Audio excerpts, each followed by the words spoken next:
అద్భుతంగా శేఖర్ కమ్ముల చూపించాడు అనిపించింది. అంటే సినిమా మొత్తం కూడా ఈ అన్ని కావాలనుకున్న ఒక బిలియనీర్ కి ఏమి వద్దనుకున్న ఒక బిచ్చగాడికి మధ్య వీళ్ళిద్దరి మధ్య సాగే సీన్లు చాలా బాగా చూపించాడు శేఖర్ కమ్ముల.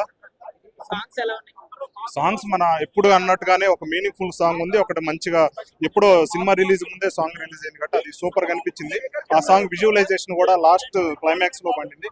సాంగ్ అయితే బాగుంది. డిఎస్పీ మ్యూజిక్ దీని బ్యాక్ బోన్ అనొచ్చు ఈ ఫిల్మ్ కి. అంటే ప్రతి చిన్న చిన్న సీన్లు కూడా సరిగ్గా నచ్చని సీన్లు కూడా డిఎస్పీ మ్యూజిక్ తోటి ఒక హైట్ లో పెంచాడు, ఒక హైట్ లో చూపించాడు. డిఎస్పీ సీన్ మాత్రం బాగుంది. DSP back bone of the film DSP మాత్రం. ఇది పాన్ ఇండియా అనుకుని తెలియదు కానీ ఇండియా మొత్తం ఒక రిలవెంట్ గా ఉండేటట్టు సబ్జెక్ట్ తీసుకొని చూపించాడు. కాకపోతే దీంట్లో పాన్ ఇండియా అవునవునవును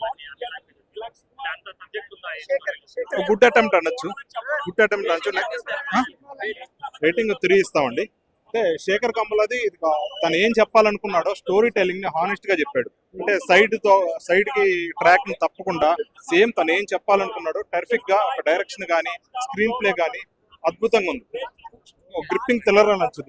సహా చూసే సినిమా ఇది. ఎలాంటి వల్గర్ లేదు, నీట్ అండ్ నీట్ మూవీ.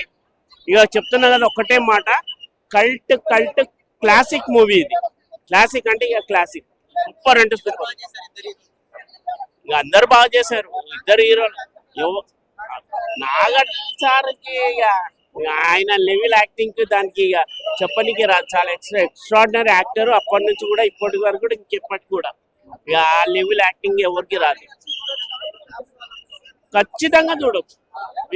ఈ షో తర్వాత ఇప్పుడు వచ్చిన పబ్లిక్ మాస్ పబ్లిక్ ఫ్యాన్స్ వచ్చారు. దీని తర్వాత అందరూ ఫ్యామిలీతో సినిమా చూస్తారు. లెంత్ ఎంత ఎక్కువ ఉన్నా కూడా బోరింగ్ అయితే ఎవరు కాలేదు. ఎవరు బయట సీట్ మీదకి వెళ్ళి లేవలేదు. సీట్ మీదకి వెళ్ళి ఎవరు లేవలేదు. బోర్ ఎప్పుడు అంటారు? సీట్ మీదకి వెళ్ళి లేచి బాత్రూమ్ పోతే బోర్ అంటారు. నీకు ఎక్కడ సీట్ మీదకి వెళ్ళి లేచింది ఎవరు లేదు. ఎగ్జాక్ట్ గా అలా చూస్తూనే ఉన్నాం. ఎక్స్ట్రాడినరీ అనే ఎక్స్ట్రాడినరీ బాగుంది. ఇక రష్మికనే ఇక గ్లామర్ డాల్ చాలా బాగా చేస్తారు. అందరికి మంచి క్యారెక్టర్స్ పడ్డాయి. చాలా పోయిరా మామ ఏంది ఆ సినిమా అసలు ఏం అర్థం కావట్లేదు సినిమాని. నాగార్జున గారు తమిళ నుంచి కన్నడ నుంచి ఈ తెలుగు తీసుకొచ్చినందుకు మేము ఎంతో సంతోషపడుతున్నాం తెలుగు వాళ్ళం. ఎందుకంటే ఈ సినిమాని మంచి అద్భుతంగా తీశారు సినిమాని.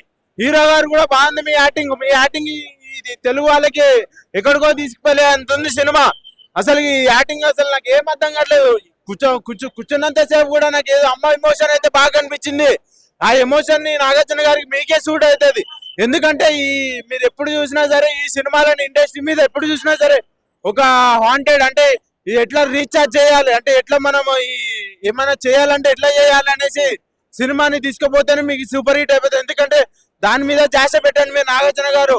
మీ సినిమాలు ఎప్పుడైనా హిట్ అయిపోతాయి. కానీ మీరు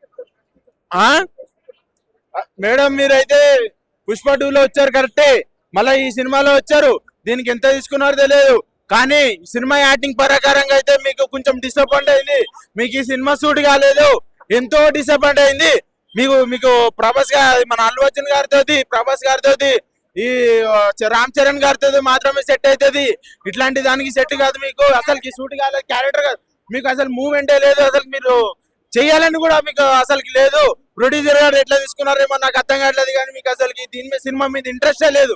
చూపెట్టలేదు మీరు ఇంట్రెస్ట్. అసలుకి ఏ విధంగా నచ్చలేదంటే ఆమె ఆయన హీరో గారు ఎంతో కష్టపడారు. ఆమెకు తగ్గ ఈయన తీయాలి, కానీ అసలు సపోర్టింగ్ లేదు సినిమాకి. అసలు ఇస్తలేదు, 100% ఇస్తలేదు ఆమె గ్యారెంటీ. అర్థం కావట్లేదు. ఐటమ్ అంటే ఆమెకి అసలుకి మూడే లేదు, చేయాలంటే మూడే లేదు ఆమెకి. సినిమాలో అక్కడ కట్అవుట్ లో అర్థం అయిపోతుంది మనకి. ఆమె చేసే మూడు లేదు, ఉత్సాహం లేదు. జనాలు కూడా ఏమనిపిస్తుంది అంటే ఎట్లా చేయాలి హీరోయిన్ అంటే ఇంకా ఫాస్ట్ గా ఉండాలి. ఈ కొత్త హీరోయిన్లు అందరు దిగుతున్నారు, అమ్మాయిలు దిగుతున్నారు. వాళ్ళని తీసుకోండి, పాత వాళ్ళని తీసుకోకండి. వాళ్ళకి చేసే అవకాశం లేదు వాళ్ళకి. ఎందుకంటే వాళ్ళు చేసి ఉన్నారు కాబట్టి వాళ్ళకి మీరు ఇయ్యకండి ఛాన్స్. ప్రొడ్యూసర్ గారు చెప్తున్నా, ధనుష్ గారు మీరు ఎందుకంటే ఈ కొన్ని సంవత్సరాలుగా ఈ సినిమా మీద మీరు ఎంతో ఫోకస్ చేశారని నేను విన్నాను. ఈ సినిమాని సూపర్ హిట్ చేసింది మీరు ఒక్కరే, నాగార్జున గారు కాదు. తెలుగు మూమెంట్ లో మాకు తెలుగు వాళ్ళు కాబట్టి మాకు అనిపిస్తుంది, కానీ ఈ సినిమాని super hit super block buster చేసింది మీరు ఒక్కరే తప్ప ఈ సినిమాని చేసింది ఎవరు లేరు తెలుగు వాళ్ళలో.